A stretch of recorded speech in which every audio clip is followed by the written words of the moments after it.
Well, it's really, really nice to be here to pick up on Ross Harvey's image. I feel a bit like that, that elephant, that old bull elephant, white-haired. And I'd like to think that I've imparted, some wisdom and, environmental motivation in the Johnson clan. I don't know about that. Hard to say. But I will say that for me there's a very invigorating moment.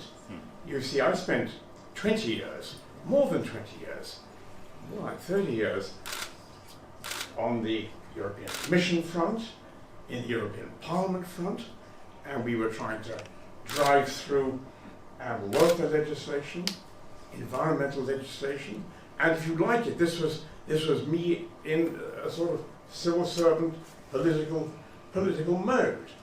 Well, that phase has passed. Apart from this coincidental link, with the British government at the moment. I'm in my first father role. But that has no constitutional, nonetheless the commission which the government is about to establish, called the Constitution, Democracy and Rights Commission, decides it's going to give the first father some recognition. But why would that be? Why would that be?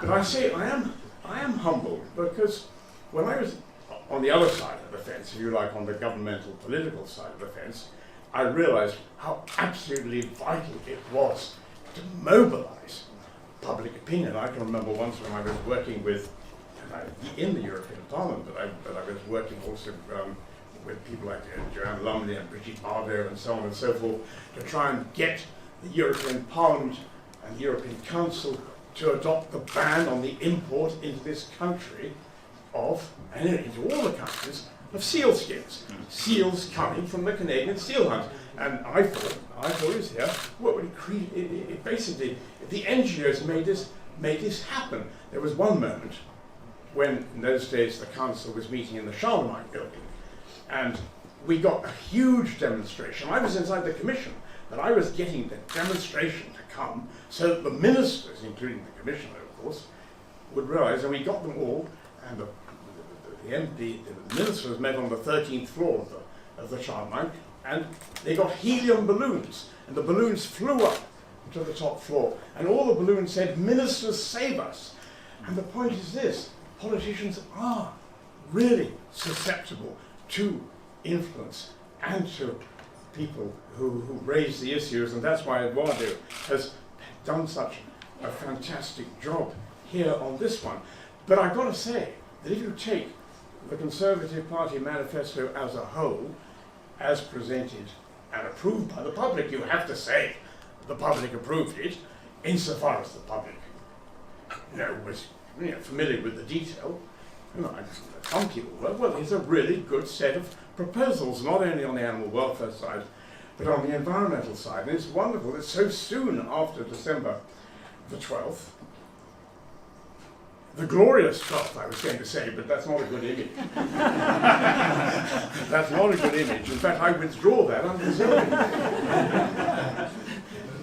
On December the 12th, you could say that the British people, one way or another, gave their approval to a whole set of proposals on animal welfare and on the environment, and specifically, this proposal was in the thing. And I think that is absolutely fantastic. And I was proud to be associated with that absolutely brilliant letter in the Times, which came out a few weeks ago, signed by 150 people. And if, by the way, some of you were defeated by the Times paywall, it is a problem nowadays.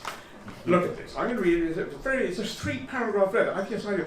Killing animals for trophies is indefensible and cruel. We welcome the government's proposal to ban trophy imports and exports, and urge it to implement a comprehensive ban as quickly as possible, and to work with other governments to end trophy hunting. The species targeted by trophy hunters are social, emotional, intelligent beings. Killing them to acquire personal memorabilia goes against civilized values. 2 more paragraphs. Trophy hunting has had had devastating impacts on wildlife. Hunters aim for the biggest animals, resulting in artificial selection. The industry rewards those who have killed the most animals. Fees rarely benefit local communities. And finally, Britain can help close this chapter in our history. Trophy hunting has no place in the modern world. Policymakers should work with scientists, conservationists and communities to support economic development that preserves our natural heritage. I was proud to be one of the people who signed that, and it's wonderful to have Zach here today, because Zach had the good fortune to lose his seat in Richmond, and now has time to really concentrate. Really concentrate. I'm not saying the people of Richmond. I'm not saying the people of Richmond weren't important. I have, you know, what's the word, canvassed with Zach, and of course he's held with huge respect in Richmond. But now, Zach, you're going to have more time, and if I might just, as it were, lobby you for half a second. Half a second, because you rightly said, and this letter also says so, but you yourself said so, it is vital that we work with other governments. Now, in the old days, of course, I'm not going to say the good old days, far be it from me to say the good old days, but in the good old days, you could actually have a jolly good idea in England. And when I say England, of course, I mean Wales and Northern Ireland and Scotland. I mean the United Kingdom. And you could rapidly get it into UCREP, and UCREP would get it into the Commission, and the MEPs would work hard, and you had a sort of framework. So now we really have to think very hard, how do we substitute with now as we go forward? Maybe we have to make sure we have a jolly good office in Brussels, we don't have to call it UCREP any longer, who will realize that we will still need those 25, 26, 27 countries. Because if, for example, on the trophy hunting thing, we really move ahead with our legislation, then we are going to have, for example, to do something about CITES, and to do something about CITES means looking at the Commission's CITES regulation, and so on and so forth. So a huge, and take another one which has come up, I happened to read last night. I didn't have better things to do, I could watch television or something. I happened to read last night something called the CBD Zero Draft. Now, people have been talking, Zach himself mentioned the need to get to work on this climate change convention, that's one thing, but don't forget, even before the climate change convention, in October, in Kunming, we have the Convention on Biological Diversity. Now, everybody's been saying these two must go hand in hand, and I happen to have in my pocket a letter from the Chinese ambassador saying, please can we work together so that Kunming? Yes, Kunming leads into Beijing and so on, and leads into Glasgow.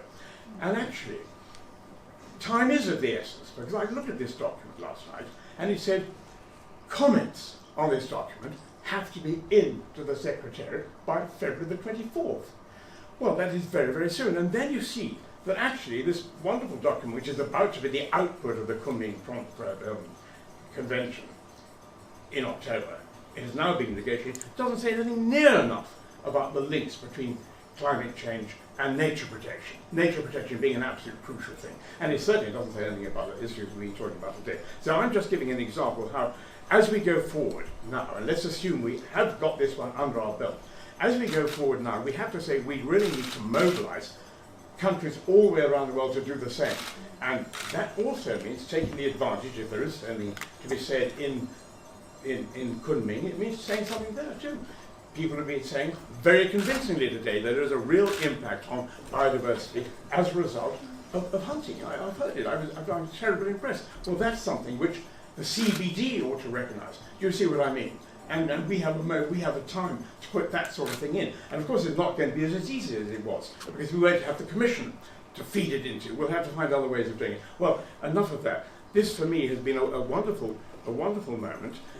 It's such a privilege to look around and see so many people from so many different organisations I've worked with over the years in so many different ways. And the wonderful thing about being totally unattached and totally freelance and totally, as it were, insignificant in a constitutional sense is that I can actually say yes to almost anything which people put up to me. And I do put up, I do say yes, I do want to continue to be able to say yes. And for example, there's Duncan McNair, who now has another thing, and he's been talking to Zach about it, which is tremendously important, which is trying to stop British tourists going off to India and Thailand and Myanmar and helping the exploitation of the Asian elephant by participating in elephant rides and all that. So I go to Jaipur, I've just been in Jaipur, and there's poor elephants, 12 hours a day they go up and down. Just unbelievable. Anyway, enough of that. We're here to talk about trophy hunting. Thank you very much, Eduardo. Wonderful job. Thank you.